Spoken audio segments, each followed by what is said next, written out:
Alright guys, we are going to give you a roller tutorial today.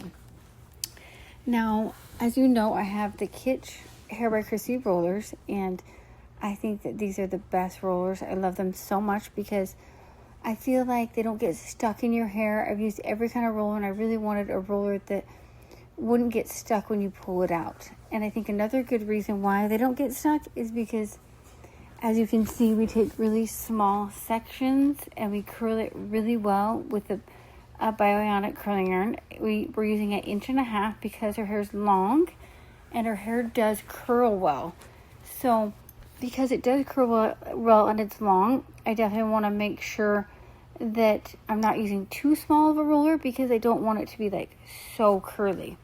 Like, I want it to be bouncy and have volume, but I don't really want it to look super curly or too tight. So that's why we're using the medium-sized Kitsch roller, and that's why we're using the 1.5 inch curling iron.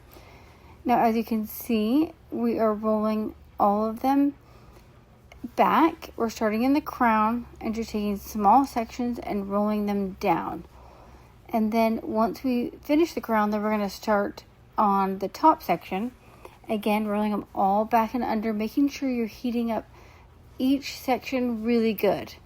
Now, if you don't have time to take this many sections and small pieces, you can always just do the top section and the crown and then just curl everything else with a curling iron if that works better for you. Or also, if it's like second or third day hair, you can just do that as well.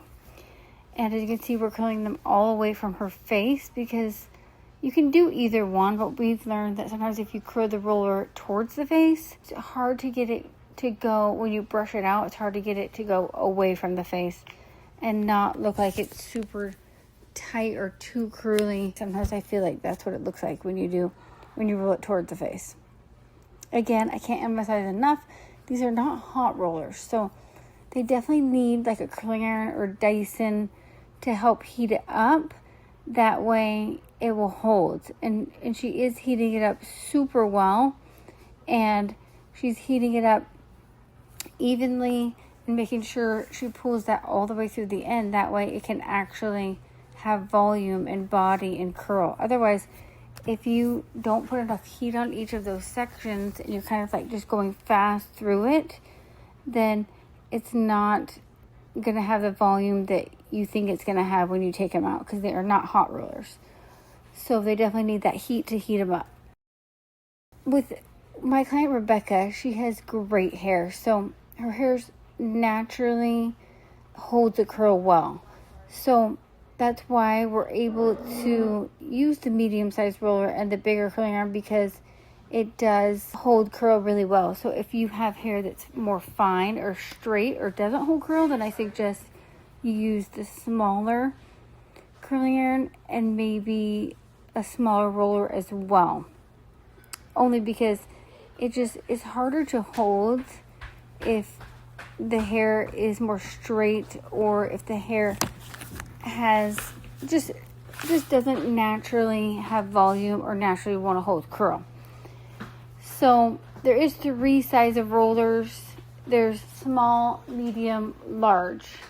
I love to use the large rollers if I'm doing like a really, really loose Jennifer Aniston layered blowout. I think it looks really good when you're trying to do a more like straight look. But if you want it to have that volume and that 90s blowout, then I will definitely use medium or small rollers. But as you can see, we're just curling all of them back and down away from her face. So even that top section, her bang, everything, just back and away from her face.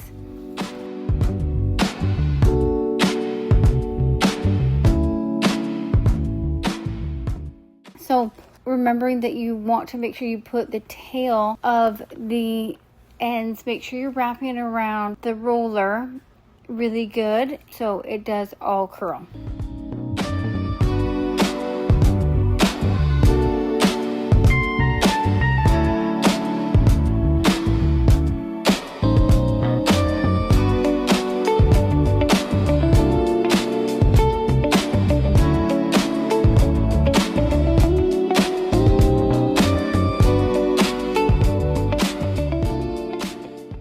once you put the rollers in, then you can just hang out and do your makeup, finish getting ready.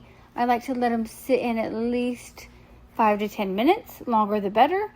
If you even want to take your blow dryer, add a little heat to it. I feel like that helps it even more to like hold and heat up a little better. So sometimes we'll do that. But even just letting them sit in, letting them cool off is the biggest thing, because that's going to help the curl to hold and to last.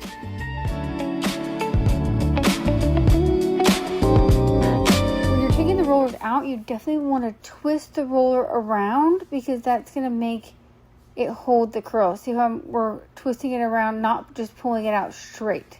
Sometimes if you just pull the roller out straight, I feel like it kind of makes the curl go a little bit too straight. So when you're taking them out, just twisting it around and pulling it out makes it stay bouncy and full.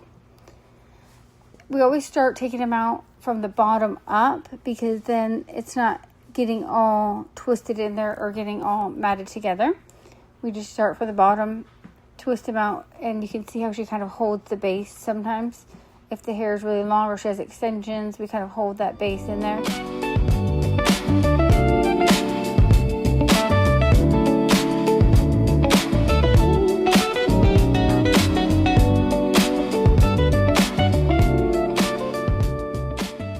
You just add like a little texture spray for hold, because we're going to kind of brush it out. So we want to make sure that we're really spraying a little texture spray for the holds. But then sometimes at the last few rollers, if I want it to have a little more volume, I'll put them in and I'll just kind of put the Dyson around it so it has a little bit extra volume. But as you can see, it's the perfect amount of blowout, not too curly. I wanted it to just have the perfect amount of volume, but it's so pretty.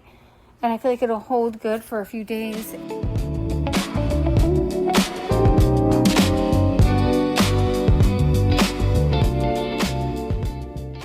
Let me know if you guys have any questions about this roller tutorial. You can buy these rollers at habitshop.com. Thanks so much for watching.